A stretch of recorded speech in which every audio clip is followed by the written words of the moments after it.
தெளிவாக எடுத்து சொல்லியிருக்கிறார்கள்.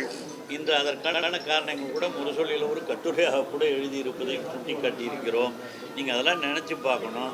இருமொழிக் கொள்கை என்பது இன்றைக்கி நேற்று வந்ததில்லை. அது 67 இருந்து இருமொழிக் கொள்கை தான் இருக்கிறது. ஒரு உதாரணத்துக்கு சொல்கிறேன்.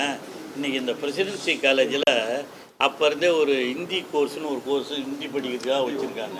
அதில் எத்தனை பேர் படிக்கிறாங்க தெரியுமா? 3 பேர். அதுக்கு ஒரு கோர்ஸு அதுக்கு நடத்த முடியுமா? இன்னொன்று ஹிந்தி, அதே மாதிரி மலையாளம் இருக்குது. மலையாளத்தில் 4 பேர் படிக்கிறாங்க. மலையாளம் போக அடுத்து இந்த உருதுன்னு ஒன்று வச்சா அதில் யாருமே சேரவே இல்லை. ஆனால் கோர்ஸ் இருக்குது. இதெல்லாம் தேவையா? ஆக தமிழகத்து மாணவர்கள் எதை விரும்புகிறாங்கன்னு நமக்கு நல்லா தெரியுது இல்லையா? அவர்கள் இருமொழிக் கொள்கையைத்தான் விரும்புகிறார்கள். நாங்கள் ஆப்ஷன் சொல்லித்தரோம். அது ஆப்ஷனாக வந்து படிக்கலாம். அதில் ஒன்றும் தப்பு இல்லை. எங்களுக்கு கட்டாய படிக்க வேண்டியது 2 மொழி, ஆங்கிலமும் தமிழும். அதைத்தான் நாங்கள் அன்றிலிருந்து சொல்லி கொண்டிருக்கிறோம். அதைத்தான் நடைமுறைப்படுத்தி கொண்டிருக்கிறோம். மும்மொழி திட்டம், இன்னொரு 3வது மொழியை அவர்கள் படிக்க வேண்டும் என்று ஆப்ஷனல் என்று சொல்லி அவர்கள் படிப்பதிலே எங்களுக்கு எந்த விதமான வேறுபட்ட கருத்தும் இல்லை. அவங்க படிக்கிறத படிக்கலாம்.